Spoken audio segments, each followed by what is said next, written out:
G20 की बैठक से चाइना पूरी तरह से डर गया है। हम ऐसा क्यों कह रहे हैं, चलिए आपको बताते हैं। नमस्कार, आप देख रहे हैं इंडिया समाचार 27। मैं हूं आपके साथ स्वाति ठाकुर और आईना के इस विशेष एपिसोड में आपका बहुत बहुत स्वागत है। देखिए, G20 की बैठक में चीन के राष्ट्रपति शी जिनपिंग की जगह अब चीनी प्रधानमंत्री ली कीयांग हिस्सा लेंगे। कहने का मतलब साफ है कि शिखर बैठक में शी जिनपिंग नहीं आ रहे हैं। हाल ही में संपन्न हुए ब्रिक्स सम्मेलन में शी जिनपिंग ने हिस्सा लिया, तो उन्हें भारत आने में आखिर क्या दिक्कत थी? इसको लेकर तरह तरह के अनुमान लगाए जा रहे हैं और इसका एक कारण चीन की तरफ से हाल ही में जारी भी किया गया है और वो कारण है जो चीन द्वारा अपना नक्शा जारी किया हुआ है। इस नक्शे में चीन ने भारत के अक्साई चीनी और अरुणाचल प्रदेश को अपना हिस्सा दिखाया हुआ है। भारत ने इसका कड़ा प्रतिरोध किया और चीन के नक्शे को सिरे से खारिज कर दिया। विदेश मंत्री एस जयशंकर ने इस दौरान कहा था कि दूसरे देशों के इलाकों को अपने नक्शे में दिखाकर उन्हें अपना बताना चीन की पुरानी आदत है, वो इससे बाज नहीं आ रहा है। वो पहले भी ऐसा कर चुका है। देखिए, मसला सिर्फ भारत का ही नहीं, चीन के अपने नक्शे में उनके द्वारा रूस के इलाकों को भी दिखाया। रूस ने ना सिर्फ चीन के दावे को खारिज किया बल्कि ये भी कहा कि नक्शा 2005 में विवाद को खत्म करने के लिए दोनों देशों के बीच हुए समझौते के खिलाफ है। भारत, रूस के अलावा नए नक्शों में चीन ने ताइवान को भी अपना हिस्सा बताया। इंडोनेशिया, फिलीपींस, मलेशिया, नेपाल जैसे देशों के हिस्सों पर भी चीन ने अपना अधिकार जताया। ये सभी देश अपना विरोध जता चुके हैं।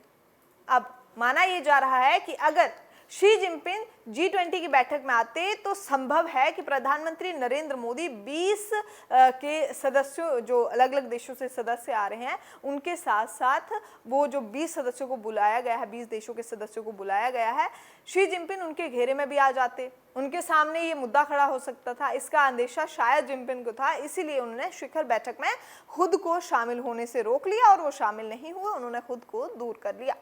अब हाल ही में ब्रिक्स की बैठक में प्रधानमंत्री नरेंद्र मोदी और चीनी राष्ट्रपति शी जिनपिंग की मुलाकात हुई थी और दोनों नेताओं ने सीमा विवाद को सुलझाने पर भी बातचीत की। इस बातचीत से कुछ ही देर बाद चीन ने नक्शा जारी कर दिया। अपनी हरकतों से वो बाज नहीं आया। अब सवाल ये है कि भारत की G20 की अध्यक्षता से चीन को आखिर नाराजगी क्या है? चीन क्यों नाराज है? देखिए, इसका मतलब बिल्कुल साफ है, ये कोई नाराजगी नहीं है। शी जिनपिंग शीर्ष स्तर पर जो बात कर रहे हैं उस पर वो खुद अमल नहीं कर रहे हैं। यानी मुंह में राम बगल में छुरी वाली मानसिकता को लेकर चीन भारत के साथ चल रहा है। शी जिनपिंग को यह भी लग रहा है कि पश्चिमी देश नक्शे को लेकर भारत की तरफ से उनसे सवाल कर सकते हैं। अगर आप गौर करेंगे तो भारत को जब से G20 की अध्यक्षता मिली है तब से चीन को ये बात पसंद नहीं आ रही है।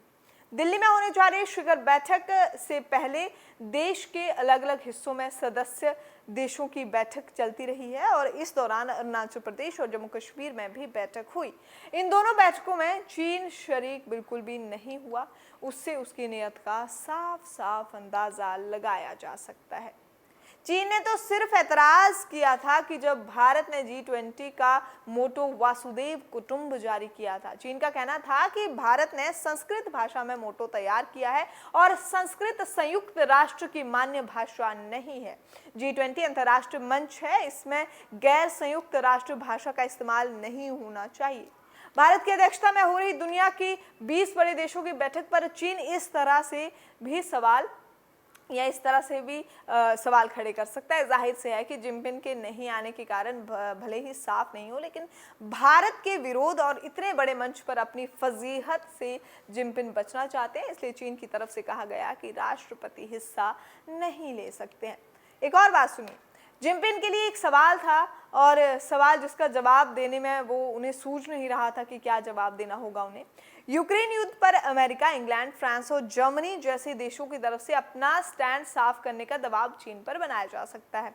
सवाल रखे जा सकते हैं। रूसी राष्ट्रपति व्लादिमीर पुतिन नहीं आ रहे हैं, ऐसे में पश्चिमी देशों के सामने जिनपिंग को अकेले खड़ा रहना पड़ सकता है और उनके लिए स्थिति असहज हो सकती है। तो इससे कहीं ना कहीं वो डर चुके हैं, इसीलिए वो भारत में G20 की बैठक में शामिल नहीं हुए। आप देख रहे थे आईना, मैं हूं आपके साथ स्वाति ठाकुर।